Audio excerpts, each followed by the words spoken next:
Alors, Jean chapitre 3 et verset 31. Verset 31.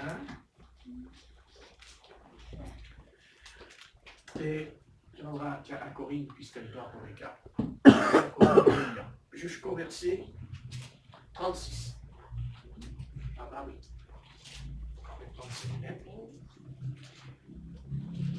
Évangile de Jean, chapitre 3, à partir du verset 31 jusqu'au verset 36. Celui qui vient d'en haut est au-dessus de tous. Celui qui est de la terre est de la terre, et il parle comme étant de la terre. Celui qui vient du ciel est au-dessus de tous. Il rend témoignage de ce qu'il a vu et entendu, et personne ne reçoit son témoignage. Celui qui a reçu son témoignage a certifié que Dieu est vrai, car celui que Dieu a envoyé dit les paroles de Dieu, parce que Dieu donne l'Esprit sans mesure. Le Père aime le Fils et a tout remis dans sa main. Celui qui croit au Fils a la vie éternelle. Celui qui ne se confie pas au Fils ne verra pas la vie, mais la colère de Dieu demeure sur lui. Merci. Bien. On ne va pas tout expliquer, mais il y a quelque chose qu'il va falloir expliquer quand même de la part du Seigneur. Vous voyez, ce qui m'intéresse, c'est le verset 36. Le verset 36 nous dit, dans Jean, chapitre 3 et verset 36, « Celui qui met sa foi dans le Fils a la vie éternelle. » Bien, c'est déjà merveilleux et c'est déjà tellement beau d'arriver à comprendre. Parce que l'homme, il pense à sa vie.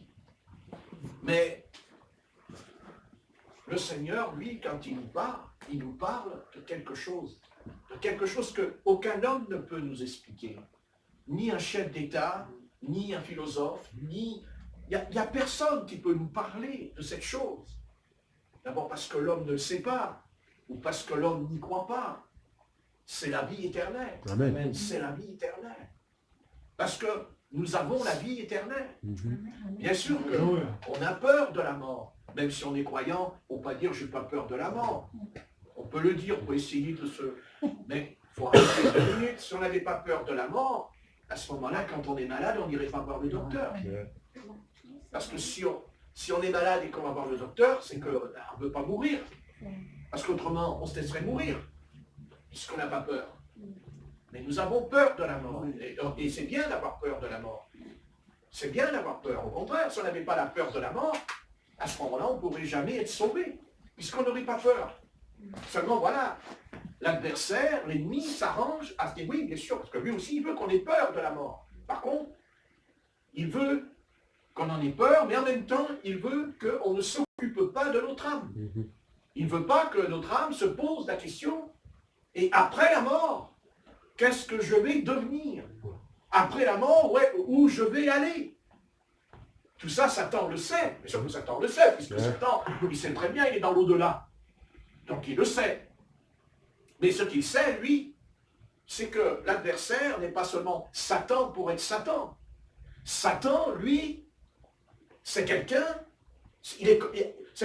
finalement, il est jaloux de Dieu. Mais jaloux de quoi? De quoi Satan est jaloux? Pourquoi Satan s'est opposé à son Créateur? Parce que Dieu possède les âmes. Parce que Dieu a créé l'âme.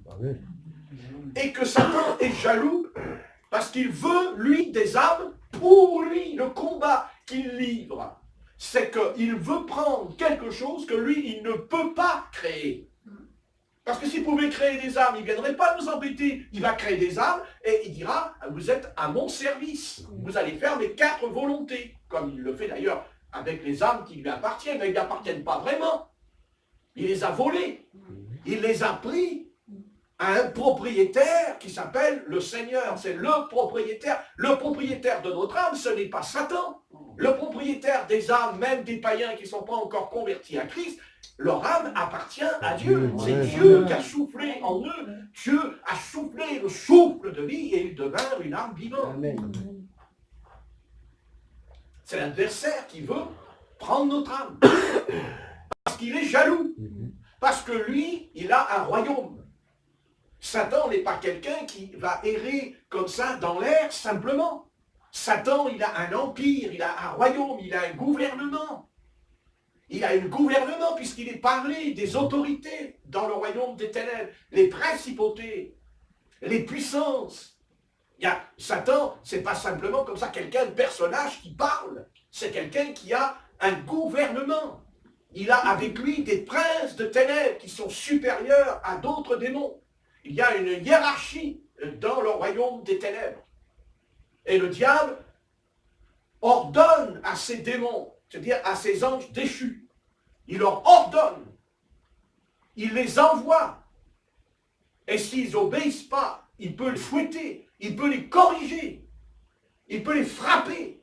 Et il leur demande des comptes en disant, par exemple, prenons le cas du tabernacle. Il y a des réunions. Et Satan, il dit, on en est où avec le tabernacle? On en est où? Est-ce qu'il est fermé? Est-ce qu'ils sont tombés? Est-ce qu'ils ont abandonné? On en est où avec cet évangéliste Patrick? Hein? Alors, vous l'avez démoli, vous l'avez cassé, vous l'avez brisé. Et les démons disent, on a tout fait, mais ça ne marche pas. Ah bon, et pourquoi? Il a la tête dure. Il a une tête dure. Une tête dure. Non, je n'ai pas la tête dure. J'ai le casque du salut. J'ai le bouclier de la foi. Alléluia. Alléluia. Bon, c'est pas la tête qui est dure, c'est le casque. Amen. Amen. Amen. Amen. Amen. Et nous avons le casque du salut sur la tête. Un soldat, il ne part pas au combat sans mettre le casque. Il ne part pas au combat sans épée. Il ne part pas au combat sans le bouclier, sans l'armure. Amen. Mais il ne part pas au combat pieds nus. Il a des souliers. Et c'est important, on n'en parle jamais des souliers. On parle de l'épée, on parle du bouclier, mais on ne parle jamais des souliers. Mais c'est important. Le zèle. Alléluia. Ah, le zèle. Église, est-ce que tu es zélé pour Dieu? Vous savez, quand on n'est pas réveillé, c'est quand on dort. Et quand on dort, on n'est pas zélé. Et où est le zèle? L'apôtre Paul, il disait qu'il était zélé même pour la loi. Avant de se convertir, il était zélé pour la loi. Hein? Amen. Eh oui. Et après, son zèle, il était pour le Christ. Amen. Et quel zèle? Alors, est-ce que tu es zélé? Ah, tu ne te poses pas la question. Est-ce que tu es zélé pour le Seigneur? Est-ce que tu es bouillant pour lui? Est-ce que tu es bouillant? Ou est-ce que tu es froid? Ou est-ce que tu es tiède? Ou est-ce que tu es bouillant pour le Seigneur? Bouillant, c'est quoi bouillant? Il y a l'eau. L'eau, si vous ne la mettez pas sur le feu, elle reste froide. Ou tiède. Mais elle n'est pas bouillante. Non. Donc il faut allumer le gaz. Il faut foutre le feu. Il faut mettre de l'eau dans la gamelle. Et vas-y. La gamelle, elle ne brûle pas. Mais l'eau, elle bout. Et on regarde l'eau qui bout. Elle bout. Mais qu'est-ce qu'elle a? C'est la chaleur, c'est le feu. Et c'est pareil pour nous. S'il n'y a pas le feu du Saint-Esprit, quand on prie, si on ne reçoit pas le feu du Saint-Esprit, on parlera quoi? On n'en parlera même pas du Seigneur. Hein? Il y en a combien qui vous dit que dans la rue vous êtes passé, ou dans les magasins devant des âmes, et que c'était des chrétiens, vous ne le savez même pas. Ils ne parlent plus, ils ne rendent plus témoignage. Et s'ils en parlent, c'est pour essayer de vous attirer chez eux. C'est ça surtout. Hein? Venez chez nous. Hein? Venez chez nous. Mais alors si vous êtes bouillant et que vous allez chez eux, vous ne savez pas pourquoi vous allez devenir tiède en allant chez eux. Ouais? Parce que vous allez rencontrer un croyant tiède. Vous allez rencontrer. Alors, un chrétien qui est froid, il ne vous parlera pas du Seigneur, il est froid. Il est froid. Hein? Bon. Hein? Comme un frigo, il est froid. Voilà.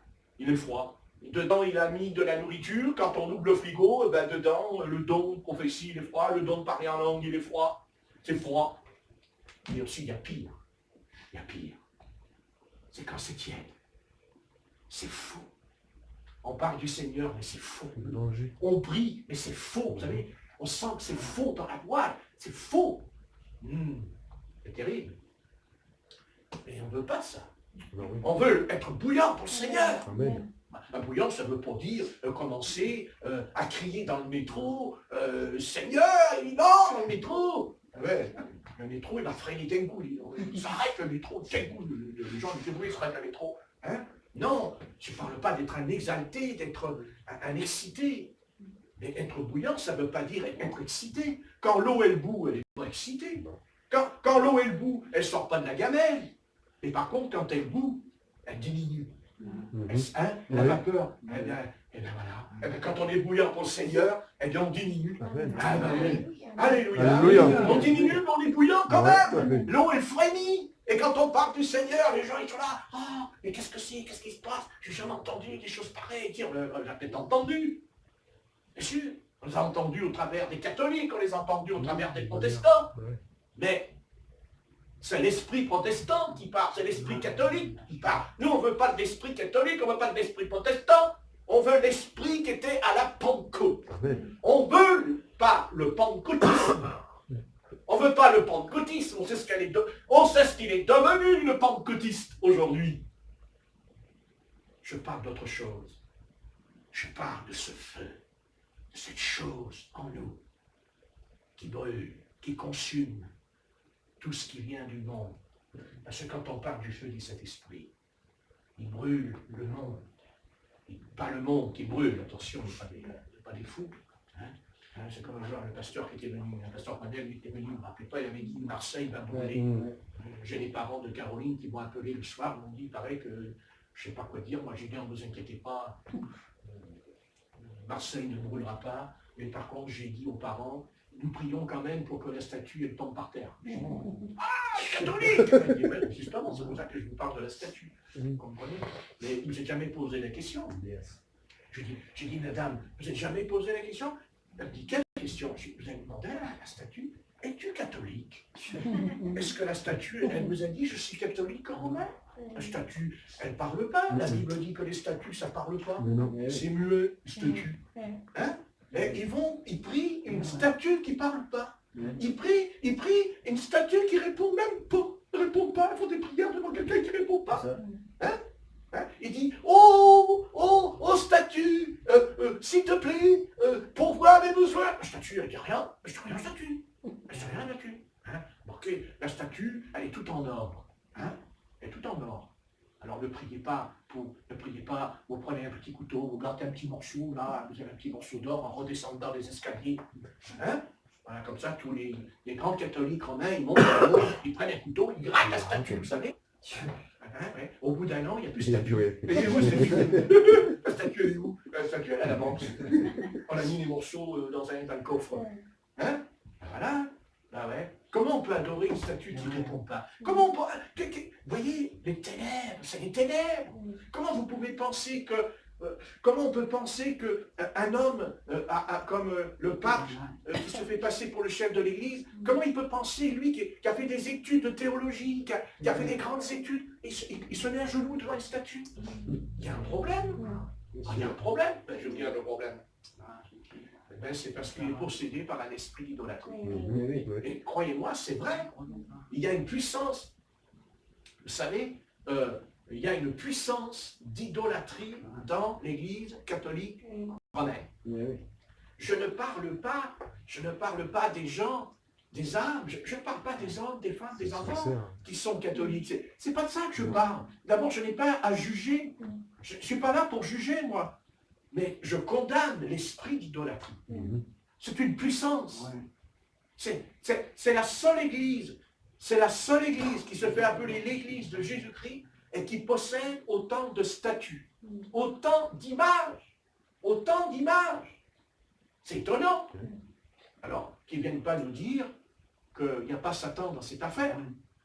Parce que Satan, lui aussi, autant il veut des âmes pour lui, autant il veut aussi, comme Dieu, qu'on l'adore, qu'on se mette à genoux devant lui, qu'on lui lèche les pieds.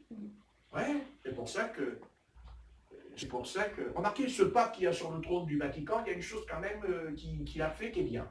Et ça, il faut le dire. il refuse qu'on lui embrasse l'anneau pontifical. Ah oui, j'ai vu ça. Ça, il ne veut pas. Il veut pas. Ça, c'est bien. Ouais, il veut Ça, pas. c'est bien. Ouais. Non, il faut, dans la vie, quand on parle, il faut être juste. Amen. Il faut tirer les oreilles Amen. et il faut dire ce qui va, ce qui ne va pas. Il avait Donc lui, il refuse. Ça, c'est sûr. Ouais, il avait blâme. Ça, il ne veut pas. Hein. Ouais. Voilà. Bon, ça, c'est bien. Ouais. C'est bien. C'est bien.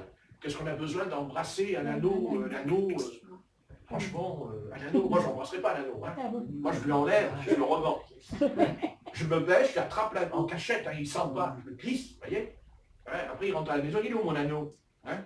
Ouais, parce qu'il a de la valeur, celui-là. Hein. Et la pierre qui est dessus. Et la pierre qui est dessus. Mais allez dire que c'est l'anneau du pape, l'augmentation, la bourse, elle va monter d'un coup. Hein. À la bourse, ils vont annoncer l'anneau du pape.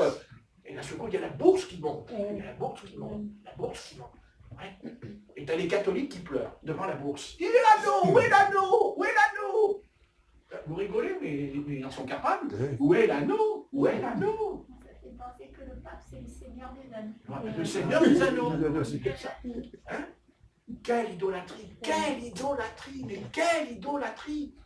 Et après, on va dire au peuple d'Israël, nous sommes le peuple du Seigneur. Mais regarde, c'est insensé. Oui, parfait. Puisque dans les 10 commandements, il est dit tu n'adoreras point.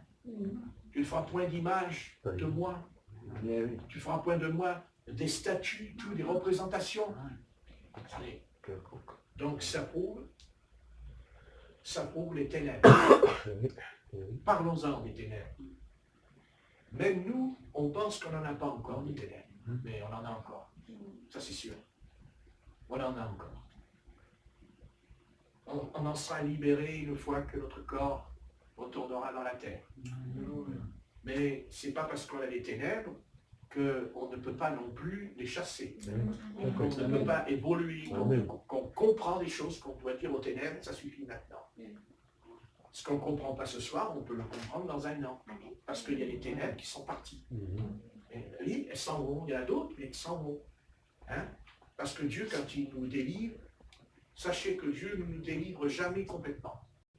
Il nous délivre étape par étape. C'est comme Israël.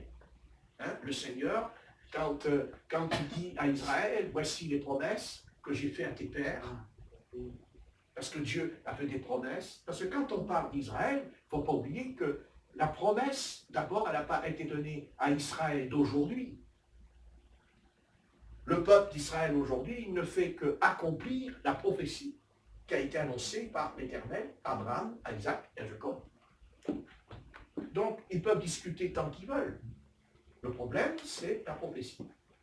Dieu a un esprit prophétique.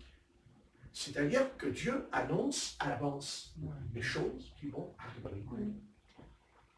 Dieu n'a pas choisi Israël parce qu'il était un peuple meilleur que les autres peuples. Pas du tout. Dieu n'a pas dit je choisis Israël parce qu'Israël il m'obéit, parce qu'Israël... Non, non, pas du tout. Il a choisi Israël parce qu'il avait un plan. Amen. Dieu devait poursuivre un plan. Et quel est le plan? Que le Messie vienne. Que vienne le Sauveur. Et le Sauveur ne pouvait pas venir tant que Dieu n'avait pas un peuple qui lui appartienne. Et il a choisi parmi toutes les nations, il a choisi un peuple. Il n'a pas choisi Israël parce qu'Israël c'est un nom. Parce que le mot d'Israël vient d'un nom qui a été remplacé par le nom de Jacob. Tu ne t'appelleras plus Jacob, tu t'appelleras Israël, qui veut dire le prince de Dieu, le vainqueur. Amen. Mais l'origine du peuple d'Israël, c'est les Hébreux. Et plus tard, on a dit le juif. Mais Dieu n'a pas choisi Israël parce qu'ils étaient mieux que les autres peuples. Dieu n'a pas choisi Israël parce qu'ils méritaient. Au contraire. Plus Dieu les a choisis, et plus Dieu les a punis. Dieu les a punis. Dieu les a punis à mort. À mort. À mort. Nul peuple parmi les nations n'a connu la mort comme Israël. Jamais. Jusqu'à 6 millions de juifs dans les fours crématoires. Parce qu'ils ont désobéi. Parce qu'ils ont fait des choses qui étaient pires que les autres peuples. Dans le sens, parce qu'ils ont été choisis. Et ce n'est pas parce qu'on est choisi par le Seigneur que Dieu va fermer les yeux quand on va dans le péché. Au contraire. Plus Dieu vous a choisi, plus Dieu vous a établi, et plus Dieu sera sévère avec nous et exigeant de nous. Parce qu'il nous a accordé des grâces. Parce qu'il nous a accordé la grâce. Non pas parce qu'on le méritait. Pas parce que non pas par rapport à ce qu'ils étaient. Pas du tout. Au contraire. Ils ont violé la loi. Ils ont violé l'amour de Dieu, ces gens-là. Ils ont fait des choses terribles contre l'Éternel. Mais ils ont fait des choses horribles contre le Dieu Tout-Puissant. Et pourtant, Dieu, il a choisi Israël. Et aujourd'hui, il a continué à choisir Israël. Amen. Car il n'a pas changé d'avis. Puisqu'il a ramené Israël. Amen.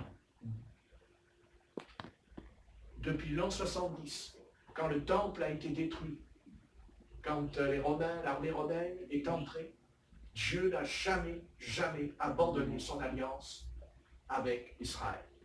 Jamais. Et il a tenu sa parole.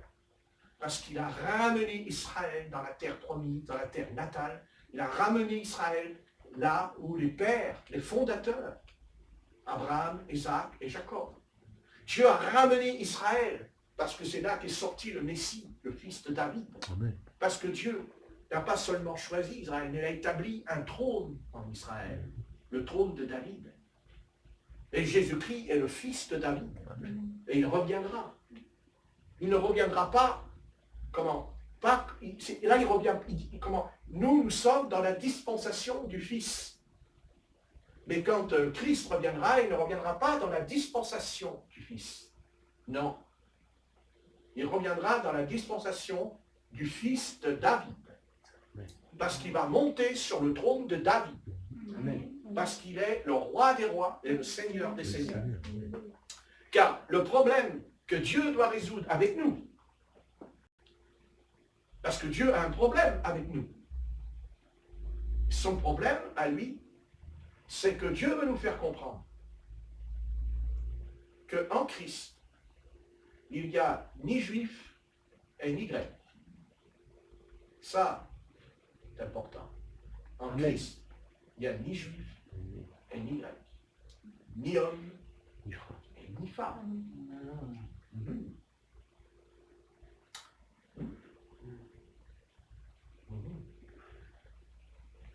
Donc, le Christ va venir en tant que fils de David. Il va venir et il dit à Israël, Jésus dira à Israël, je suis le fils de David, je suis de la maison de Judas, je suis de la maison de David, je suis ce David que Christ a été promis, car Dieu dira, même les actes des apôtres le diront, hein, que Christ mettra sur le trône de David un descendant qui ne mourra jamais, éternellement, dit le texte. Oui. Et Christ est le fils de David. Amen. Il est ce fils qui va venir pour Israël. Parce qu'Israël s'est éloigné de l'Éternel. Israël a abandonné l'Éternel depuis la déportation. Bien qu'ils ont été déportés avant. Ils ont été déportés avant l'an 70, puisqu'ils ont été déportés à Babylone. En Syrie aussi, parce qu'ils ont été en Syrie d'abord. Il y a une déportation en Syrie dans l'histoire. Oui, les 10 tribus, c'est en Syrie d'abord, et Judas après. Judas, c'est 100 ans après. Judas, il est déporté 100 ans après qu'Israël avait été déporté en Syrie. Donc, en fait, je ne vais pas vous expliquer ce soir, mais il y a eu 3 déportations. 3, il y en a 3 dans l'Ancien Testament, il y a 3 déportations. Avec les dates, j'ai tout à la maison. Mais j'apporterai un jour. Mais ce soir, je vais vous expliquer. Israël a été exilé. Exilé, ça veut dire qu'ils ont dû quitter le pays de leur père, quitter la nation d'Israël. Ils ont quitté la terre sainte que Dieu leur a confiée. Ils ont été punis. Quelle punition! C'est-à-dire, c'est comme si on arrachait votre enfant de vous. Hein, on arrache votre enfant de vous. Israël a été arraché de la racine des promesses pendant un temps. J'ai dit pendant un temps, puisque Dieu a ramené Israël. Mais il n'a pas ramené spirituellement encore. Ils ne sont pas venus encore spirituellement. Ils ont été ramenés physiquement. Vous comprenez? C'est physique. Il a ramené les Juifs physiquement dans la terre d'Israël. Dans la terre d'Israël. Il a ramené. Oui. Bien sûr, après, il y a l'histoire des Palestiniens. Mais il faut faire attention. Le mot palestinien est venu à partir de 1948. Avant, on n'a jamais dit qu'il y avait la Palestine. Hein. Jamais, c'est dans l'histoire. Hein. C'est pas vrai, c'est des menteurs. Hein. C'est pas vrai. C'est en 1948 qu'ils ont dit que la terre d'Israël était la Palestine. C'est à eux. Mais c'est pas vrai. Avant, ils n'ont jamais dit ça. C'est à partir du 14 mai 1948 quand les Nations Unies ont reconnu Israël en tant que nation, car elle n'était plus une nation. Elle n'était plus rien. Et après, ils ont même récupéré Jérusalem en 1967. Ils récupèrent Jérusalem en 1967. Vous comprenez? Mais pas encore. Ce n'est pas encore le réveil spirituel en eux. Ils sont encore aveuglés encore. Ils n'ont pas reçu la lumière comme nous. Vous voyez, nous, on a reçu la lumière. Vous dites, tu es sûr? Mais oui, bien sûr, c'est certain qu'on a reçu la lumière. C'est eux qui auraient dû comprendre ce qu'on comprend ce soir. C'est eux qui auraient dû être à la tête des nations et non pas la queue. Mais ils ont désobéi et Dieu les a exilés, il les a chassés. Il a même puni Israël en détruisant le temple. Il a anéanti le temple. Il a brûlé Jérusalem, Nebuchadnezzar, et aussi les Romains. C'est la punition. Même les prophètes, Jérémie avait annoncé la punition. Jérémie, Ésaïe, il dit, arrête Israël, arrête Israël. Ils ont dit, tu es un faux prophète, tu es faux, tu es un menteur. Oui, mais Dieu, lui, quand il parle pas dans l'air. C'est vrai que ça a duré un siècle. Vous imaginez un prophète qui prophétise, et puis pendant un siècle, il n'y a rien. Vous dites, c'est une fausse prophétie. Puisqu'il y a un siècle. Mais pour nous, un siècle, vous vous rendez compte? C'est énorme. Et c'est pareil pour l'enlèvement. On dit, ah mais vous dites que le Seigneur va venir vous enlever. Ça fait 2000 ans que vous nous racontez cette histoire. Ouais, mais ne vous inquiétez pas. Faut pas vous inquiéter là-dessus. Hein. Vous inquiétez pas. Si le Seigneur nous a dit qu'il va enlever l'Église, il va l'enlever. Quand et comment, je n'en sais rien, mais il va le faire. Comme il a ramené Israël. Et pourquoi Dieu l'a ramené Israël avant l'enlèvement? Et pour nous dire, tout simplement, ayez foi. Ayez la foi. Amen. Puisque j'ai ramené Israël, puisque j'ai ramené les Juifs, le peuple de Dieu, je l'ai ramené dans la terre. Alors vous aussi, vous devez croire. Amen. Je vais venir vous chercher, mes amis. Je vais venir. Je vais venir. Mais il est dit qu'il viendra comme un voleur dans la nuit. C'est ça qu'on a oublié de prêcher dans l'église, n'est-ce pas? Il viendra comme un voleur. Et même si on le prêche, on écoute, mais ça ne l'empêche pas de dormir quand même. Après avoir entendu le prédicateur, on rentre à la maison et on roupille spirituellement. Je parle tout spirituellement. Le peuple d'Israël, il roupille, il dort. Mais le peuple chrétien, il dort lui aussi. Hein. Il est complètement dans les bas. Hein? Ah ouais. Mais ça ne changera rien, le Seigneur fera ce qu'il a dit. Amen. Amen. Et il a ramené le peuple d'Israël, il a ramené son peuple. Ça, c'est des paroles de moi, quand moi je me dis, ah là là, combien on n'est même plus capable de voir ce chose. Hein? C'est-à-dire qu'on le sait, mais comment vous expliquer? C'est un peu comme un nuage. Vous savez, les nuages, dans le ciel, ils ne restent pas, ils passent, puis ils s'en vont. Vous savez? Et on a l'impression que les promesses de Dieu pour nous, elles sont là, mais oubliez. Mais Dieu n'oublie pas. Dieu n'oublie rien du tout. Amen. Dieu n'oublie rien. Amen. Vous savez, Dieu, il est plus que ça encore. Il connaît le nombre de cheveux qui tombent de notre tête. Amen. Vous avez essayé, vous, de faire ça? Non, vous avez essayé. Hein, les grands intellectuels, on devrait leur dire sur le plateau, vous êtes intelligent. Vous êtes pas intelligent. Vous pouvez nous dire, s'il vous plaît, sur ta tête, là, toi, là, le grand, là, le parleur, là. Tu sais, il y a combien de cheveux qui sont tombés? Non, mais attendez, il va vous regarder. Il va dire, mais il n'est pas bien. Il n'est pas bien. Alors je lui répondrai, ben, le Christ aussi ne fait pas bien quand il l'a dit. Eh bien, sachez que le Seigneur, il dit qu'il connaît le nombre des Amen. cheveux et qu'il n'y en a pas un qui tombe sans sa volonté. Qu'il soit court. Là, c'est l'esprit qui est mis à mon secours. Ah ouais. Vous voyez, Faut qu'il soit court. je le dis après. Ouais. En parlant. Hein? Même pas un qui tombe sans sa volonté. Amen. Sans sa volonté. Hein? Ne te décourage pas, pasteur. Ne te décourage pas. Hein? Ne te décourage pas. Hein? Ah. Il n'y en a pas un qui tombe. Amen. C'est écrit, il n'y en a pas un qui tombe. Ouais. Même au niveau de la nourriture, il nourrit même les oiseaux. Il nourrit les lys des champs. Mhm. Alléluia. Alléluia. Alléluia. Pourquoi tu t'inquiètes du lendemain? Amen. Gloire à Dieu. Alors, on dit, ah, Seigneur, on appartient au Seigneur. On est là devant les inconvertis. Ah, on appartient au Seigneur, nous sommes avec le Seigneur. Et puis après, quand il y a un problème, oh, comment je vais faire? Oh, comment je vais... Heureusement que les païens ne sont pas là pour nous entendre. Parce que là, ils diraient, dis donc, tu nous as dit il y a 5 minutes, il y a le Seigneur. Là, c'est vite fait de tomber dans l'abîme. Non? Hein? Hein? C'est comme la barque sur le lac de Tibériade, quand il fait beau, hein? Ou la nuit, il y a les étoiles. Oh, c'est les vacances. Oh, c'est chouette. Oh, c'est les vacances. Oh, il y a les étoiles. Oh, Jésus, t'es bon pour nous. Oh, merci, Jésus. Oh, regarde. Oh, il y a un requin, là. Oh, il y a un requin et une baleine, là. Ah, bah, j'aurais dans la barque, hein? Et d'un seul coup, il y a le vent, là. Alors là, Jésus. Oh Jésus, on périt, on va mourir. Oh Jésus. En 5 minutes, on a changé de tempérament. En 5 minutes, on a changé d'attitude. À cause du climat, à cause du temps, à cause des circonstances, à cause des épreuves. C'est ça. Mais le Christ, lui, épreuve ou pas, il reste toujours Amen.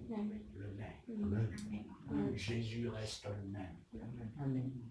Toujours constant dans la paix. Toujours dans la paix. Toujours joyeux. Mais triste aussi. Ah, c'est ça. C'est ça aussi. Il est triste. C'est pas un excité, c'est pas un exalté, le Christ. Il sait être triste quand il faut être triste aussi avec ceux qui souffrent. Amen. Il n'est pas là en train de sauter en l'air, là, comme une cabri, devant le gars qui est en train de mourir par terre. Hein, Jésus, il arrive, il voit un gars qui est mort par terre. Allez, avec toi, c'est la joie, c'est Jésus. Merci, là. Oh, non, mais toi, t'as pas la foi. Alléluia, alléluia. Hein? Si, c'est ça. Non, mais il y en a plein comme ça. Hein? Enfin, quand ça leur tombe sur la figure, ils ne chantent plus. Hein. Lui, il ne chante plus, par contre. Ils sont chantés, ils ne chantent plus. On reviendra là tout à l'heure, mais j'aimerais vous lire un passage, justement, qui a un rapport à ce que je suis en train de dire sur le Christ. C'est dans Matthieu, au chapitre 9.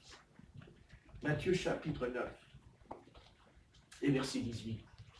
Et j'aimerais là montrer quelque chose du Seigneur, son aspect chez lui. Quelque chose qui est quand même intéressant de sa part, de ce qu'il est réellement, le Christ Jésus. Ouais. Ouais. Tout ça, ça fait tomber les doctrines, ça fait tomber l'histoire d'Israël, ça fait tomber tout qui tombe quand on lit ce passage. Il y a tout qui s'écroule et en fait, il y a tout qui se construit chez lui.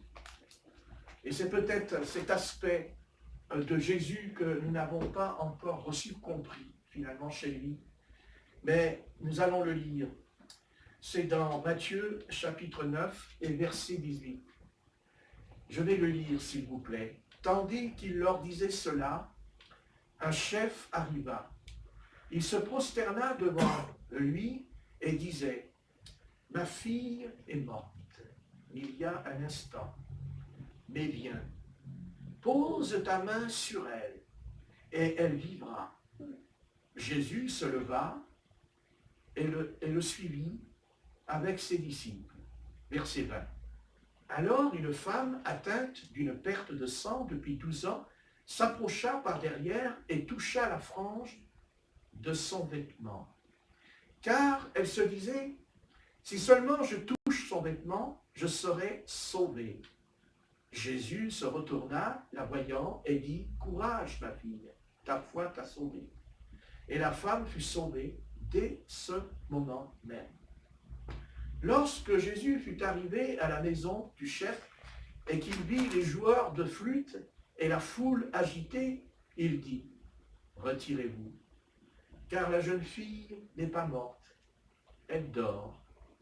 Eux, se moquant de lui, quand la foule eut été chassée, il entra, saisit la jeune fille par la main, et la jeune fille se réveilla. Le bruit s'en répandit dans tout le pays là. Amen. Amen. Quel est l'homme qui peut ici faire ce que nous venons de lire? Quel est cet homme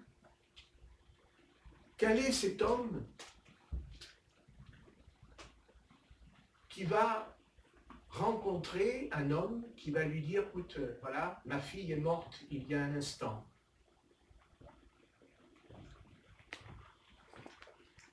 Qui est cet homme qui n'est pas ébranlé, qui ne perd pas son sang-froid, qui, voilà, cet homme, il s'appelle Jésus.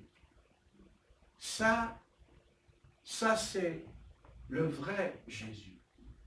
Il n'y en a pas d'autre comme lui. Il n'y en aura pas. Oui. Il n'y en a qu'un.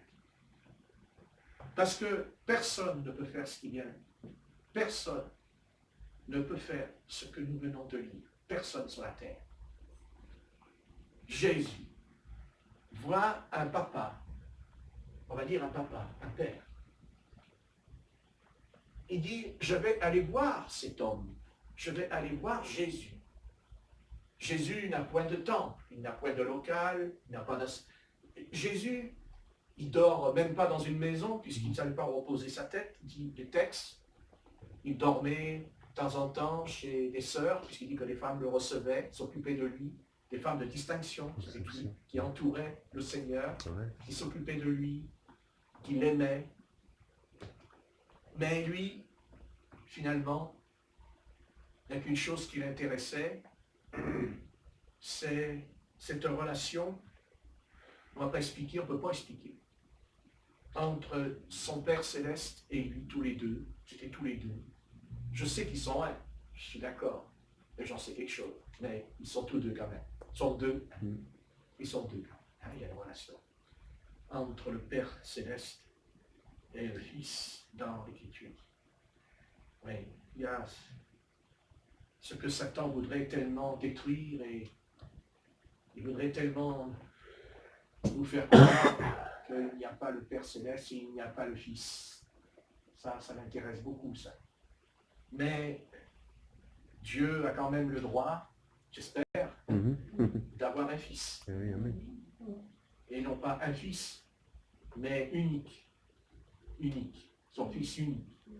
Après, il en aura d'autres, puisqu'on en est un. Amen. Ah oui. Le Seigneur n'a pas qu'un Fils. Il a des fils et des filles. Mais il y a dans la parole le Fils unique. Et comme je l'ai dit tout à l'heure, il a quitté le ciel et il est venu parmi les siens. Là, il est dit que les siens ne l'ont pas reçu. C'est écrit. C'est écrit. Jean chapitre 1. Ils ne l'ont point reçu. Ils ont préféré les ténèbres à la lumière. Et là, nous avons Jésus, parce que quand on lit, on est tous conscients que devant ces deux cas, devant ces trois cas, il y a trois cas, devant là, il y a quelque chose. Il y a quelque chose d'unique. C'est que lui, Jésus, voilà, il y a la mort, il va vaincre. Il y a la perte de sang, il va vaincre. Amen. Voyez? Voilà. Non, il y a deux cas. Il va vaincre. Voilà, il est là. Si on réfléchit, qu'on médite le texte, on se dit, et s'il n'était pas là? S'il n'était pas là, s'il n'était pas venu, que serait-il passé pour cette femme? Que serait-il passé pour le chagrin de cet homme? Que serait-il passé pour cette petite fille qui, bien qu'elle n'était pas morte, puisqu'elle n'est pas un dort, quel discernement. Quel discernement. Ouais. Finalement, ils auraient enterré une jeune fille qui n'était pas morte. Ouais. À l'époque, hein, c'est arrivé souvent. C'est vrai, Ouais. ouais. Ouais. Après, il se réveillait dans la tombe, parce qu'il se réveillait. Ben, oui. Ben, il mourrait après pour le tout. Mais Jésus a le discernement. Jésus a le discernement. Il dit non, non, on n'est pas mort. Ça fait penser à Tychus, quand il dit, l'apôtre Paul, son âme est en lui. Elle n'est pas partie encore. Donc il n'était pas mort. Puisqu'il y a l'âme dedans qui n'est pas partie. Quand quelqu'un, on croit qu'il est mort, il n'est pas mort. Et on peut enterrer des gens peut-être. Ça fait peur, ça, par contre. Hein. Qu'on peut enterrer des gens qui ne sont pas morts. Oui, mais la médecine, elle peut dire que non, mais c'est pas. Dieu lui dit non, il y a son âme. Pourquoi le médecin, il sait, lui, s'il y a une âme dans le corps, dans votre corps. Il est fort, les gars. Donc, il a un appareil, là, il a un télescope, là. Putain, il y a une âme. Non, il ne faut pas l'enterrer. C'est charmant comme prédication. Ça fait du bien. Et c'est la vérité. C'est la vérité. Ouais, c'est Jésus. C'est vraiment Jésus de Nazareth. C'est celui qui... Voilà, c'est... On est là devant ce que nous appelons chez nous, dans notre vie, à nous, des problèmes, des épreuves, des tribulations. Mais il n'est pas dit qu'on n'en aura pas. Il n'est pas dit qu'il n'y en aura pas. Mais il y a Jésus. Amen. Et tout est là. Parce que si on se tourne vers lui, si on l'invoque, alors il est prêt.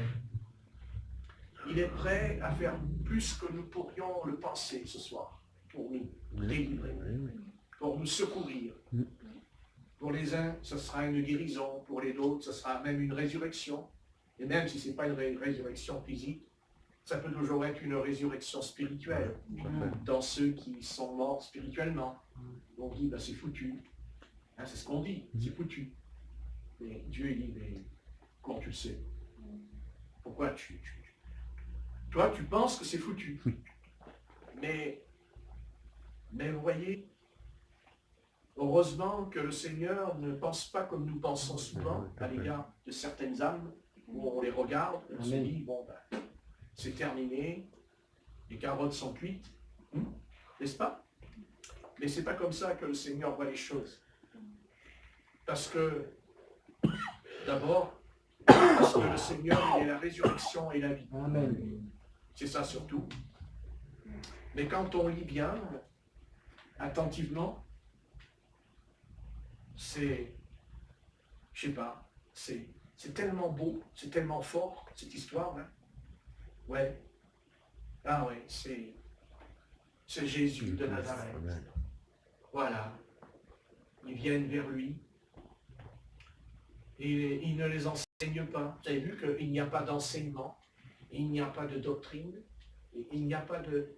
Comment? Il n'y a pas de cours rabbinique, il n'y a rien de ce qui est même un rabbin, ici. Il y a un être qui est capable de changer le cours de la vie. Un être qui est capable de renverser les lois de la maladie, les lois de la mort. Il renversera.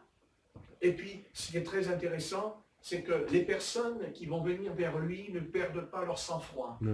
Elles sont calmes, posées, et elles savent La foi. que, voilà, qu'ils ont la foi, mais ils savent que cet homme, c'est un homme, Jésus-Christ de Nazareth. C'est le Fils de Dieu, mais c'est un homme. Amen. Comme nous. Amen. Comme nous. Mais qui va savoir faire les choses spontanées en lui.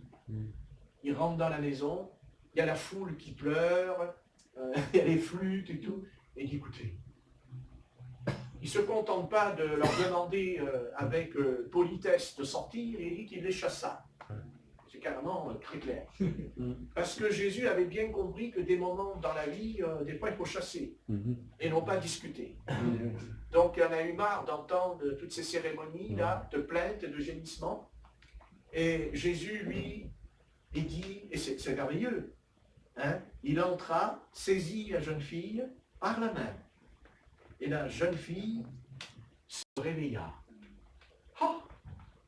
C'est vous. C'est vous. Non, si vous dormez et que je vous prends par la main, vous allez vous réveiller, c'est évident. Mais là, nous parlons d'un mort. Ouais. Nous parlons de quelqu'un qui est mort. Hein? Quelqu'un qui est mort. Ouais. Quelqu'un qui, voilà, c'est fini. C'est terminé. Il faut penser à ce père qui ne reverra plus son enfant, qui va perdre sa fille. Que c'est terminé. Cette fille, c'est foutu. Allez, c'est mort. Voilà. Mais ça peut être aussi spirituel. On peut traduire spirituellement Oui.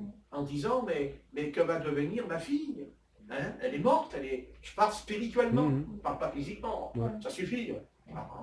Si elle est deux en même temps, elle est foutue. Non, mais remarquez, si c'était physique, ça fait mal. Mais si elle est sauvée, ça fait moins mal. Oui, ça fait moins mal. Ce qui fait plus de mal, c'est de savoir est-ce que cette âme est sauvée. Ouais. Mais Jésus,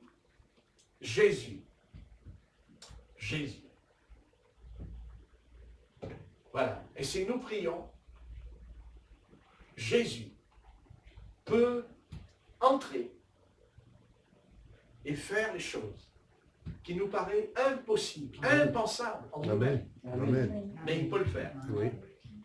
Parce que nous venons à lui comme ces deux personnes. On vient vers lui, d'ailleurs elle le dit, la femme atteinte d'une perte de sang depuis 12 ans s'approcha par derrière et toucha la frange de son vêtement. Car elle se disait, si seulement je touche son vêtement, je serai sauvé ou guéri. Amen. Dépend des textes. Bon, je serai. Elle sait.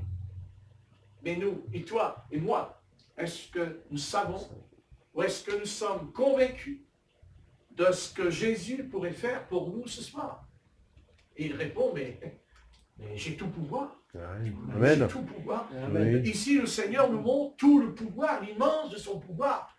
Il n'y a même pas un mot, il n'y a même pas, il dit pas, attendez, je vais ressusciter cette jeune fille, cet enfant, mais je vais vous bourrer le crâne de textes bibliques, je vais vous expliquer.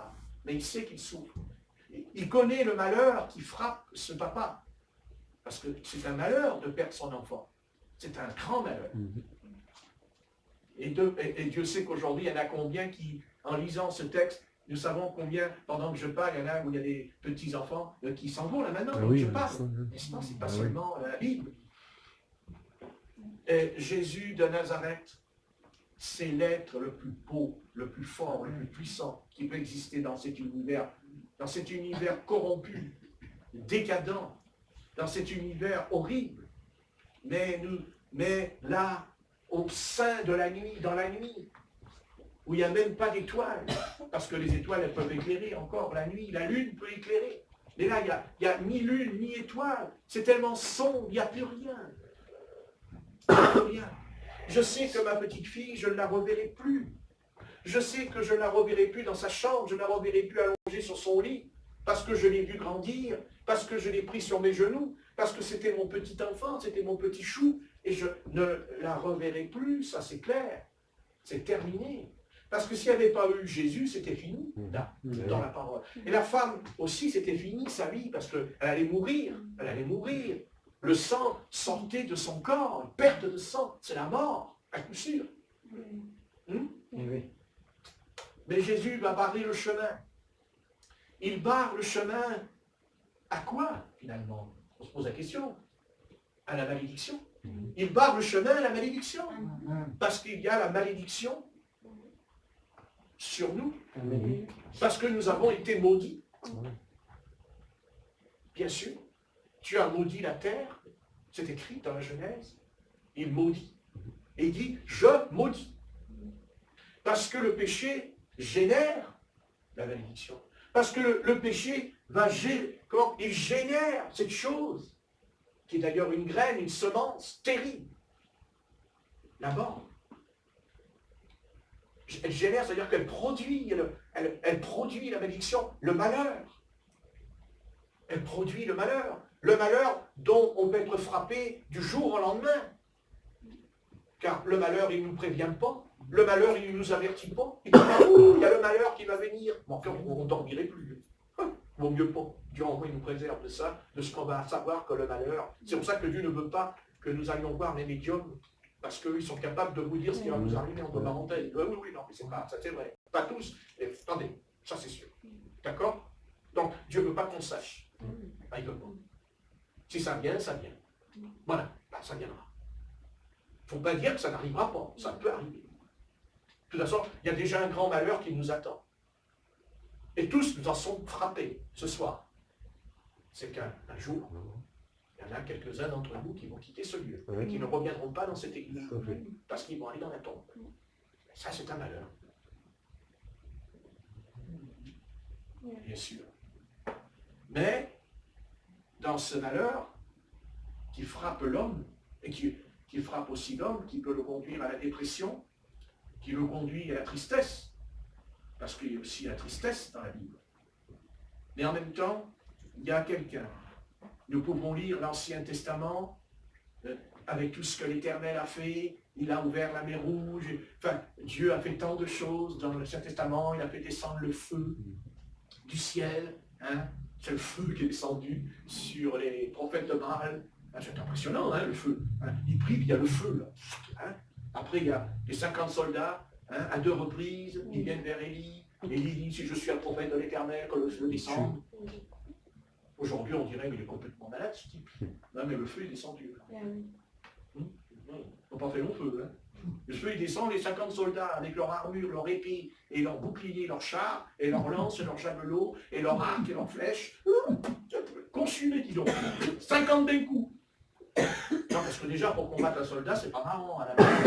Et il n'a pas eu besoin de descendre de l'arbre avec son épée, il aurait été fatigué, le pauvre 50 soldats, qu'est-ce qu'il aurait fait avec 50 soldats autour de lui. Mais avec Dieu, on n'a pas besoin de descendre de l'arbre. C'est les singes qui descendent de l'arbre, par exemple. Donc, bah oui, puisqu'il paraît qu'on descend du singe. Bon, alors on descend. Mais Élie, lui, il n'est pas descendu de l'arbre. Il est resté dans son arbre. Il était en haut, bah, l'arbre, la colline est en haut, tranquille. Voilà. Et lui, il est très calme, hein, il est très calme, il est très posé. Il est très posé, hein, parce que lui, il savait ce qui allait leur arriver. Dieu l'avait déjà prévenu à l'avant, parce qu'il ne peut pas dire, si je suis un prophète, le feu descend. C'est que Dieu lui avait dit qu'il a eu une vision. Ah oui, amen. Et Dieu, t'inquiète pas, ne te fais pas de soucis, tiens, regarde, je vais te montrer ce qui va leur arriver. Hein. Donc Élie, après, il s'est dit, ben, venez les gars, là. Allez, on va l'expliquer. Hein. Voilà. Et d'un seul coup, il y a le feu qui descend. Parce que quand il a dit ça, le chef des soldats, il lui dit, mais, ça t'a rigolé. Hein. Non, c'est dans les films, vous savez. Ils ont rigolé. Mais après, il ne rigolait plus. Il ne rigolait plus, c'est un enfer. Même l'enfer est descendu sur eux, vous voyez. Le feu, la hygiène, descendu, consumé, disons. Plus rien. Ah ouais. Et lui, quand il a regardé, il n'y avait que les souliers par terre. C'est plus que les souliers par terre. Ouais. Il n'y a plus rien. Après, alors, ils l'ont raconté. Les autres soldats, ils ont dit, tu vas voir, je vais, non mais il rigole. Hein. Alors, vous voyez déjà l'incrédulité, la méchanceté de l'homme, hein, de dire, non mais le deuxième groupe, il aurait pu dire, attention, on fait attention quand même. Hein. Alors, ils sont arrivés, hautains, fanfarons, sur d'eux. Bon, tu dis, je suis un prophète de l'Éternel, que l'Éternel aura le feu. Okay. Et pouf, il y a le feu qui descend. Puis là, les poulets sont grillés, là. Hein. Donc, un bon déjeuner. Hein. Après, il y a quand même un troisième groupe qui vient. Selon le troisième groupe, c'est pas les 50 du troisième groupe qui ont eu peur, c'est un homme. C'est pas pareil. C'est un homme. Mais parce qu'il n'avait pas un cœur. Parce que si Dieu l'a pas voulu, parce que Dieu s'il avait voulu, il aurait pu parler comme eux, il aurait pu dire comme eux. Mais Dieu, lui, et là on en revient à la prédestination, Dieu savait qu'il n'allait pas le faire. Et c'est pour ça que Dieu ne l'a pas fait. Parce qu'il connaissait son cœur. Voilà, parce que lui, il s'est humilié, il s'est mis à genoux. Et il a dit, épargne-nous. Et Élie, il n'a pas dit, ah, t'épargner, toi, t'épargner, le Syrien, tu viens m'attaquer, Dieu, on va le feu. Non, il a dit, c'est bon, rentre chez toi. Tu rentres chez toi, c'est bon, pas grave. Il n'y a pas de problème. Pas de problème. Parti. J'aimerais bien être émis ce soir. Bon, je suis ah ouais. J'irai rejoindre les manifestants. Et je dis, les gars, ne vous inquiétez pas. Vous allez voir. J'arrive devant les CRS. Écoutez la voix de l'Éternel. Pas la voix du peuple, la voix de l'Éternel. Si vous partez pas avec les camions, et les camions en haut, il y a le feu qui descend. Et il y a un CRS qui répond, Mais nous avons un camion à eau. À l'éteindre. On va l'éteindre, le feu. Mais on verra bien. Parce que ce feu, c'est pas le feu qu'on allume avec la bonne. Vous pouvez mettre tout le monde que vous voulez, c'est un grand temps. C'est le feu du ciel. Là, ce serait bien. Les manifestants, ils diraient, oh là là, il faut voter pour lui. Bien, bien. Il dit ça, et le feu descend. Qu'est-ce qu'on est bien. Mais Dieu ne le fera pas. Et même si je demandais, Dieu ne le fera pas. Pourquoi? Parce qu'un jour, il y a des disciples qui sont arrivés dans un petit village, et que le village n'a pas voulu les recevoir, surtout ils ne voulaient pas recevoir le Seigneur. Et les apôtres, ils ont dit, surtout l'apôtre Jean. Oui. C'est étonnant, lui était toujours calme, ce jour-là. C'est pas l'apôtre Pierre qui l'a ramené, c'est l'apôtre Jean qui était calme. Et dit, Seigneur, tu veux pas qu'on prie pour que le feu descende du ciel et consumé. Voilà, c'est terminé. Ils n'ont pas voulu te recevoir. Alors là, ce n'était pas pour consumer 50 hommes, c'était tout le village. Ils n'ont même pas pensé aux enfants. Non, ils n'ont pas pensé aux enfants. Ils n'ont pas pensé aux enfants, parce que les enfants, ils n'étaient pas responsables. C'est les adultes qui ne voulaient pas. Et encore, il n'est pas dit tous les adultes, c'est peut-être quelques-uns qui ne voulaient pas. Et Jésus de Nazareth, et on rejoint ce qu'il était. Parce que là, on rejoint ce qu'il était. Ce qu'il était, c'est-à-dire devant. Amen. Voilà, il ressuscite la petite fille, il guérit la femme, et après il est confronté. Hein, parce que Jésus, c'est vrai, il aurait pu être vexé, blessé. Hein, je veux dire, attendez, on ne veut pas le recevoir. C'est quand même, attendez, c'est le Messie, hein, c'est le Sauveur, on ne va pas le recevoir. Il mérite la mort, il mérite la colère du Seigneur, il mérite le châtiment. Et le Seigneur dit, vous ne savez pas par quel esprit vous êtes animés. Je ne suis pas venu pour condamner, mais pour sauver. Amen. En tout cas, pour ça, là, dans cette dispensation qu'on appelle la dispensation de la grâce et de la rédemption, dont on n'est pas sauvé par les œuvres, pas par le mérite, mais par la grâce. C'est ce qu'Israël n'a jamais compris. Israël n'a jamais compris ça. Parce que Israël, il servait Dieu par les mérites. La loi, elle a dit, tu fais ça, tu auras ça. Mais ce n'était pas ça que Dieu voulait leur faire comprendre. Ce que Dieu voulait leur faire comprendre, ce n'est pas par les mérites qu'ils ont été choisis. Ce n'est pas par les œuvres qu'ils ont été choisis. Mais c'est par la souveraineté. Dieu est souverain. Et Jésus, lui, il fallait... En fait, Jésus, il est ce que Dieu a toujours voulu, que Israël aurait voulu qu'il comprenne. C'est-à-dire, Jésus, voilà, il fallait qu'il monte, il fallait qu'il vienne parce qu'il fallait qu'il monte sur le trône de David. Tout ce que Jésus a fait ici, c'est un préliminaire, c'est le prélude de ce qui va arriver au règne des 1000 ans. Au règne des 1000 ans, il n'y aura plus de docteur. Mais non, Amen. Pas du tout. Il y aura ce que vous venez de lire ici, dans le passage. Eh oui. Eh oui. La seule différence, c'est que nous pouvons le vivre avant le règne des 1000 ans. Nous pouvons recevoir ce qui est écrit ici, ce soir.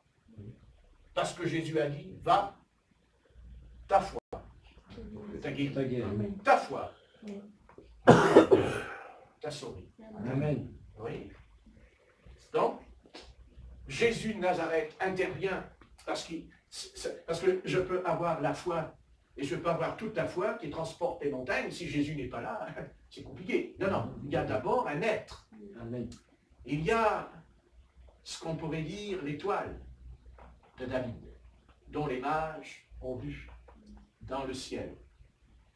Et dont même Hérode, parce qu'Hérode, il s'en foutait de l'étoile, que ce qui l'intéressait, c'est quand on lui a lu le passage, parce qu'avant il ne savait même pas, c'est triste d'ailleurs, hein, que le peuple d'Israël ne savait pas où le Christ il devait naître à Bethléem. Non, il ne savait pas, c'est écrit, il ne savait pas, il était chercher les accréditateurs, le bon regarder, il est écrit que le prophète Ésaïe a dit, Jérémie. Alors après Hérode, quand il a dit, il est écrit, hein, espèce de ballot, ça prouve qu'ils ne lisaient pas beaucoup la loi.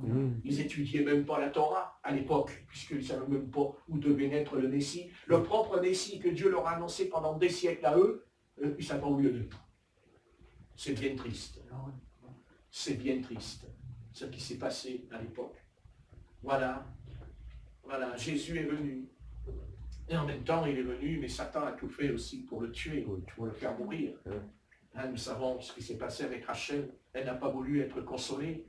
Est-ce que ses enfants ne sont plus? Jésus va en Égypte, parce qu'on oublie ça, mais Jésus a été en Égypte, et je vous signale qu'on ne sait pas à quel âge il est revenu, ce n'est pas écrit. Combien de temps il est resté dans l'Égypte? Non, non, j'ai cherché, je n'ai pas trouvé. Mais on ne sait pas, mais on sait qu'il est revenu avant l'âge de 12 ans, puisqu'à 12 ans il était dans le temple, hein, il a dû rester peut-être un peu plus longtemps. Il est revenu quand Hérode est mort. Voilà, mais il faut savoir quand il est mort, c'est ça, la date d'Hérode, quand il est mort. Parce que peut-être qu'il est mort, on ne sait pas, peut-être 8 ans, 9 ans, 10 ans plus tard. Et c'est ça, faire attention, on ne sait pas. Donc il faut faire lire l'histoire, hein. C'est ce que je vais faire d'ailleurs. Mais en attendant, Jésus est en Égypte, ça c'est sûr. Et qui nous dit, après tout, qu'il n'aurait peut-être pas appris à parler l'égyptien. Et oui, pourquoi pas? Parce que Jésus parlait 3 langues, mais peut-être une 4e. Il parlait le grec, il parlait l'hébreu, et attention, et l'araméen. C'est pas pareil. C'est un ancien hébreu, très ancien, l'araméen. Vous comprenez? Mais peut-être qu'il parlait aussi l'égyptien. Parce qu'il est en Égypte, Jésus. Car il dit, le prophète dit, j'ai appelé mon fils hors d'Égypte. Comme quoi la parole, la lettre, c'est la lettre. Hein. C'est-à-dire que tout ce que Dieu dit, ça s'accomplit à la lettre. Hein. C'est clair. Non, mais attendez, c'est extraordinaire. D'ailleurs, c'est le passage c'est étonnant de voir que les évangiles, enfin en tout cas Matthieu et Luc, il y a une précision à chaque fois qu'on en vient à la naissance du Christ. À chaque fois il dit, il était écrit, il s'accomplit ce qui était écrit, vous lirez. Hein? Non, mais c'est vrai, au début des évangiles, c'est formidable la précision à chaque fois. Hein? Voilà. Même Siméon dans le temple, il citera, hein, et Marie qui chantera le cantique aussi, parce qu'elle chante un cantique, une prophétie. Et oui, elle parle de ce qui était annoncé. C'est-à-dire précision, oui, mais il était écrit, nous avait Dieu, l'Éternel, je préfère dire l'Éternel, nous avait annoncé. Tu vois, c'est la précision, Et quand on voit la précision, il est écrit, vous lirez les évangiles au début, il était écrit, il s'accomplit, ce que le prophète avait dit. Vous voyez? Jean-Baptiste aussi dit, il est écrit. Vous voyez, il est écrit au sujet de lui. Il dira, je ne suis pas le Christ, mais j'ai été envoyé devant lui, car il est écrit. Il est écrit, le messager, le précurseur, il dit Jean-Baptiste. La voix qui crie dans le désert. Il citera Malachie. Ésaïe, pardon. Il citera, je suis la voix qui crie mais je crois qu'il y a Malachie, je pense, on verra. Malachie, je suis la voix qui crie. La voix, elle crie dans le désert. Jean-Baptiste, lui, il a dit ce qu'il était. Rien de plus et rien de moins d'ailleurs. Et il ne s'est jamais fait passer pour autre chose qu'il n'était pas. Mais aussi quel homme de Dieu. Parce qu'il aurait pu dire je suis le Christ. Parce que tout le monde disait qu'il était le Christ. Mais lui, jamais. Donc, vous voyez, quand Dieu appelle un homme et que Dieu l'envoie, cet homme ne déviera pas. Amen. Il n'ira pas.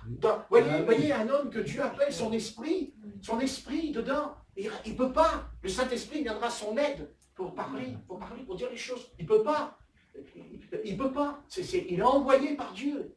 Et il dira, c'est pas moi. Mais il aurait pu. Ben oui. Il avait la puissance d'Élie. Il a baptisé plus d'1 million d'âmes. 1 million. Il a baptisé Jean-Baptiste. Il a même baptisé le Messie d'Israël. Mais jamais,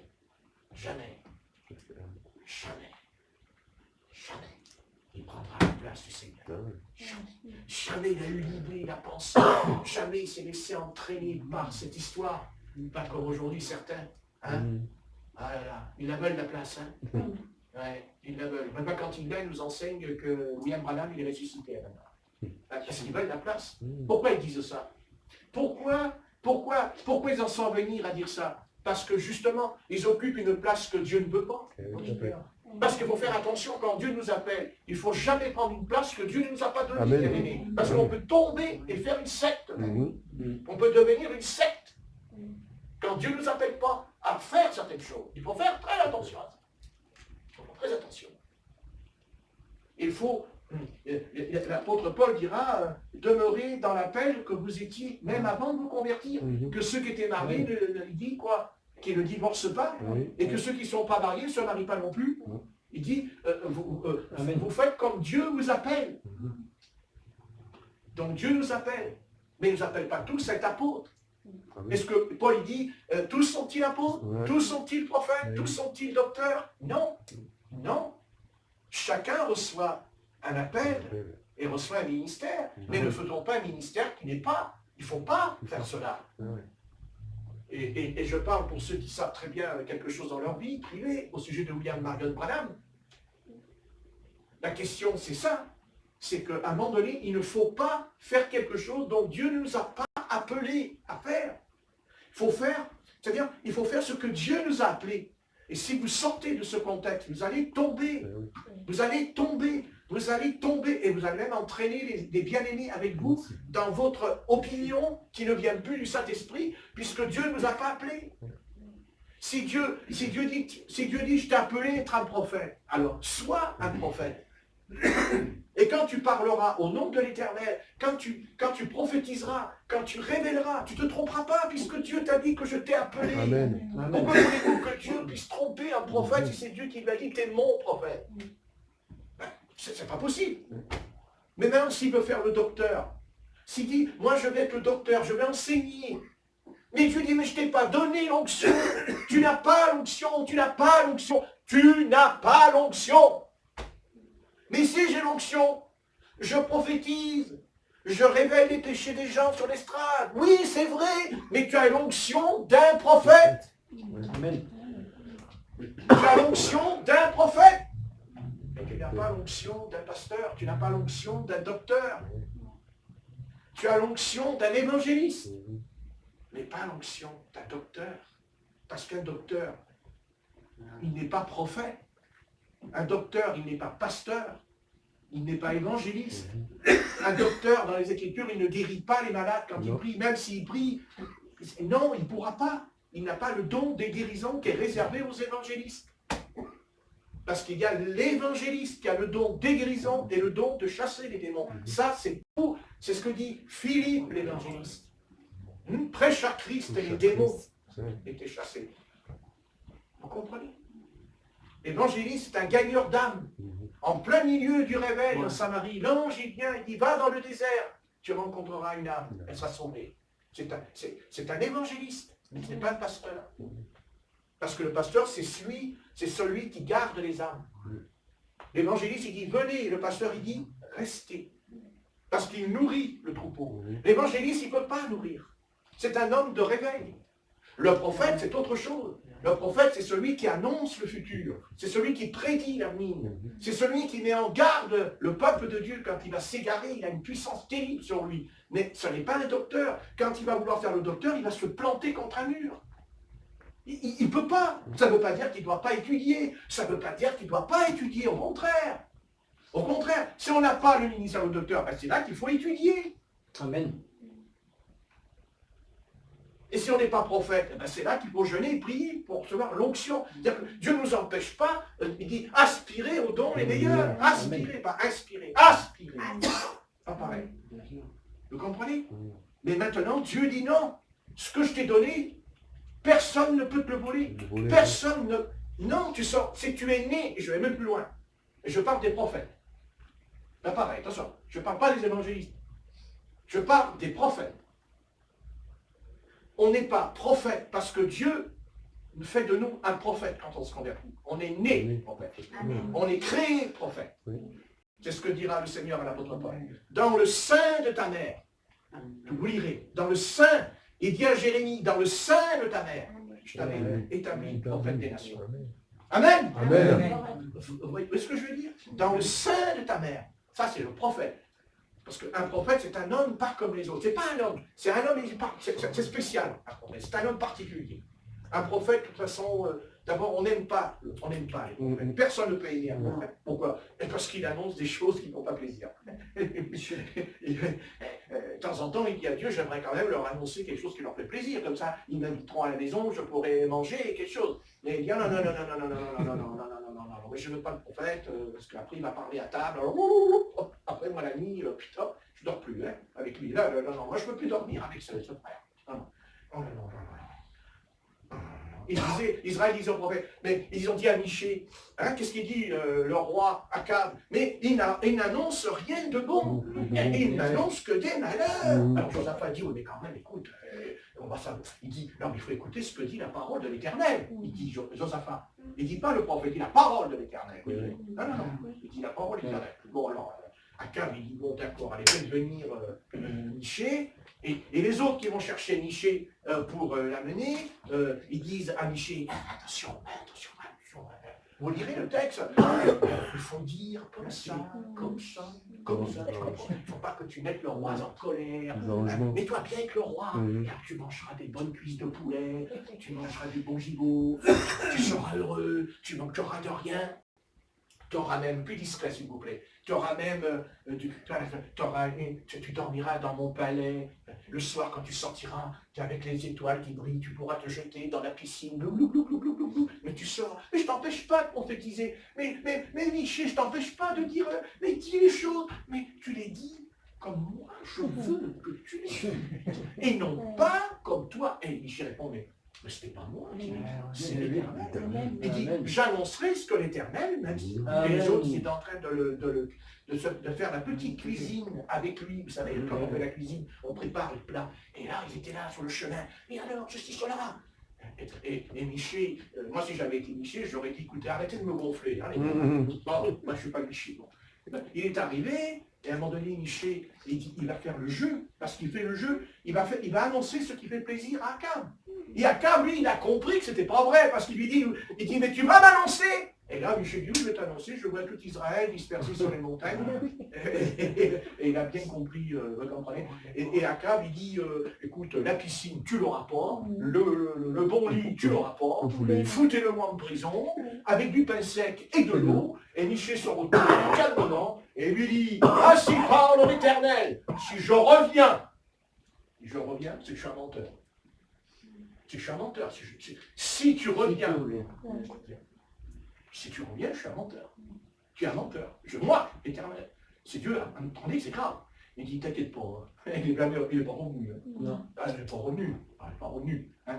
Mais tout Akab qu'il était, et tout Akab qu'il était contre le prophète de l'Éternel, au fond de sa petite tête, il a quand même fait quelque chose. Il ne s'est pas fait passer pour le roi d'Israël. Il dit qu'il s'est déguisé, le gaillard. N'est-ce pas vrai? Voilà. Donc, pourquoi alors, s'il n'y croit pas, pourquoi il se déguise? Puisqu'il n'y croit pas. Mais il a bien compris. Parce que ces gens-là, quand ils ne croient pas, en vérité, ils croient plus que vous ne pourriez l'imaginer de ce que vous dites. Seulement, ils voudraient changer le cours de la prophétie. C'est-à-dire qu'ils veulent changer le cours de l'histoire. Vous comprenez ce que je veux dire? Mais il y en a qu'un qui peut changer le cours de l'histoire. C'est Jésus. Amen. Ce qu'il a fait qui est malade là. Parce que Jésus, là, il change le cours de l'histoire. Puisqu'il devait mourir, il ne meurt pas. C'est lui qui change les choses. C'est beau. Ah, ça, Jésus, c'est... Vous savez, Jésus, c'est... Voilà. Et voilà. Et Michée aussi, c'est un type de Jésus, il faut pas croire. Hein, parce qu'il est calme. Hein, et puis finalement, l'autre, il ne revient pas. Et il s'est déguisé, le roi Akab. Et sur le champ de bataille, il était là. Oh, je risque rien. Personne ne sait que je suis le roi d'Israël. Mais la Bible dit qu'il y a un soldat avec son arc à la main. C'est un archer. Donc un archer, il n'a pas une épée. Il a un arc. Non, parce que si un soldat est venu vers lui qu'une épée, vous pensez bien que le roi, il aurait compris. Hein, il aurait dit, il y a les gars, il y a le gars qui vient là. Vous lui coupez la tête à celui-là. Mais non, l'Esprit de Dieu...